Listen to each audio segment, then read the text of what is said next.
Hey everybody, so I am going to be making a whole chicken in the Pampered Chef quick cooker today. So the quick cooker is just like any other pressure cooker.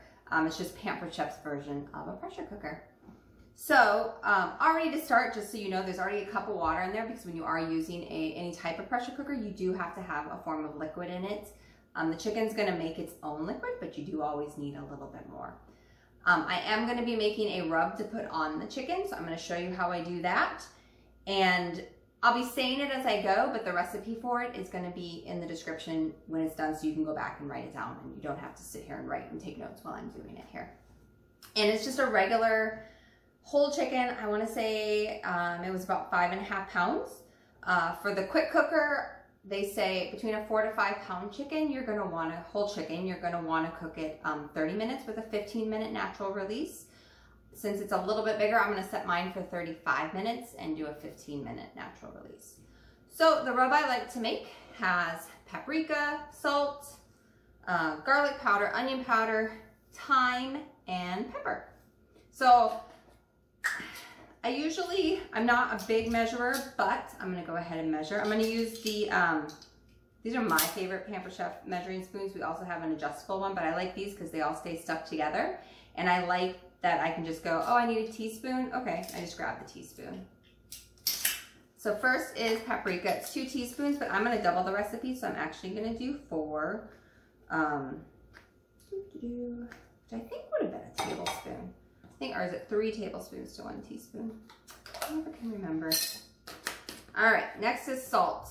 So I'm gonna go ahead and I'm gonna use the Pampered Chef salt and pepper grinders. And so that means I'm not gonna be measuring. It's gonna be 2 teaspoons of salt. This is gonna be approximate. And I do have the Pampered Chef, I forget what it's called, but it's like a rose coarse salt. It's really nice and it works great in our grinders. Next, onion powder, again, doubling it, so 2 teaspoons. 1, 2. Thyme, I do not like full leaf thyme, so I actually buy ground thyme. I think it tastes a lot better. And this calls for a teaspoon, but I don't think my teaspoon fits in here, so let's see. Let's see if it'll fit. Oh, it does. Okay, so we're gonna do 2 of these. I think ground thyme just tastes so much better, and then you don't run the risk of getting the little leaves stuck in your teeth, because I hate that. Garlic powder.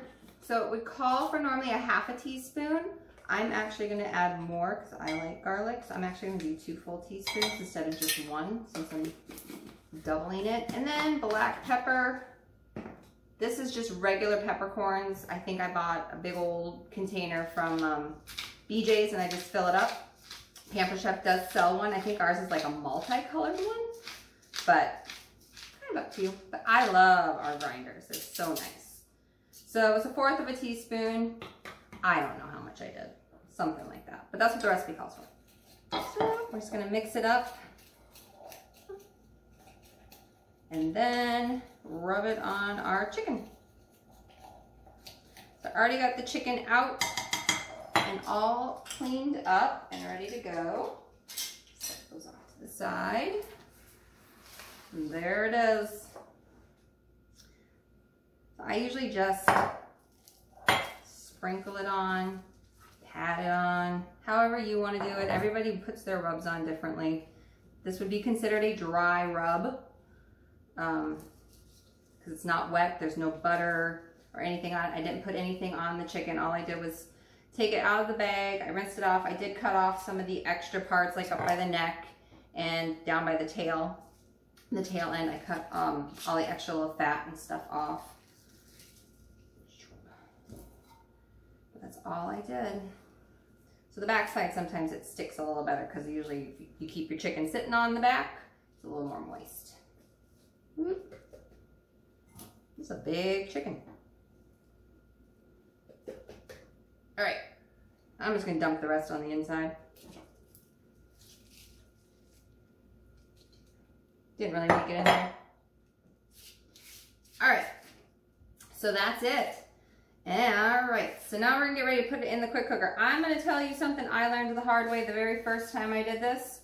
First time I did it, I just stuck the chicken in the pot. I just picked it up and went, boop, stuck it in there. When it was done, it falls apart. Like, you'll pull it out and it will literally just fall apart. So, our quick cooker, when you get our ceramic pot or our springform pan, you get almost like, I guess it's like a cage to hold them in. And that's what I use for the chicken.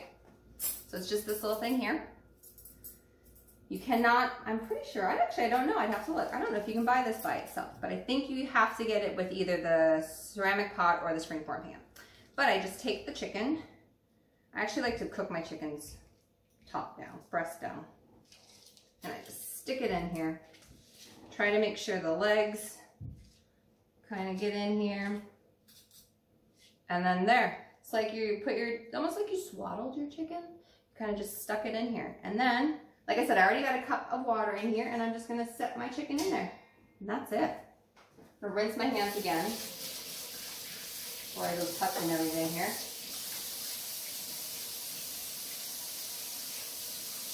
Ow, hot.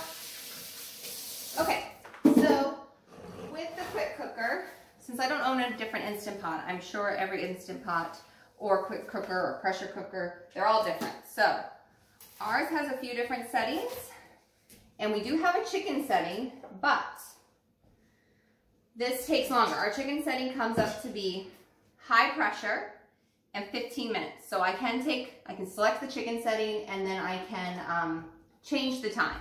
I find it easier to just put the lid on, of course. Put the lid on and then I select custom. So we have a custom button. So I just select custom and it comes up automatically at full pressure. Say it was only supposed to be cooked at low pressure, then I would hit pressure and you would hit the up or down button. So I'd hit down till it was like super low. I'd be like, all right, there we go. But I want it at full pressure, so I'm gonna fill it all the way up. However, I need to change the time. So I'm gonna hit time and then I'm gonna move it up to 35 minutes and that's it. And then I hit start. And that's it, you guys. So this is gonna go for 35 minutes and then like I said, it's gotta have a 15-minute natural release. If you're new to pressure cooking, natural release means you just let the machine sit. It's gonna sit there. The quick cooker has a clock that starts once it's done cooking and that clock is gonna count up instead of down. Like when it's cooking, it's gonna count down to 0. Once it's done, it's gonna start counting up. So I wait for 15 minutes and then you're gonna come over and hit your button to release any steam that happens to be left.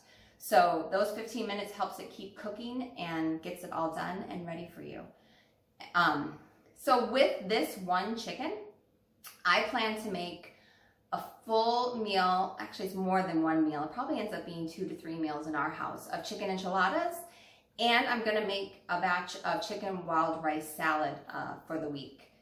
And since it's bigger, I don't know, I may even have a little bit extra to make just some side chicken salad that I like to eat on crackers. I like to do it, my daughter likes to eat it, so if I have any extra, I'm gonna be doing that. All right, so it had its 35-minute bake and its 15-minute natural release. So like I said, natural release is when you just let it sit and the steam is gonna you're not gonna see anything come out of it. I've had people ask me that. So you're not gonna actually see steam come out of it. But now that that's up, I think we've gone 19 minutes. So we're gonna go ahead and I'm gonna hit the steam release button and if there's anything left, you're gonna actually see it come out. Normally, if you had just finished cooking and you hit that button, you would have a ton of steam coming out. So I highly, highly recommend that you have this in a place where there's nothing above it, so it's not shooting up into your cabinets. But now that it's done, I'm just gonna give it a twist and pull it off. And then once I take it off, I always release that button so I don't forget for next time. Whoop. All right. I'm gonna get my handy dandy microwave silicone grippers and grab these guys. Take it out. And there you have it. So I'm gonna slide it, I'll get them to slide off the tray here. and then I will slowly break it down. If you're interested, there'll be a link in the description to a video of me breaking the chicken down. And if you're interested in seeing how I make my chicken enchiladas or my chicken wild rice salad, there'll be a link for those as well. All right, guys, I hope this was helpful for you, and I hope you enjoyed the meals. I'll talk to you later. Bye.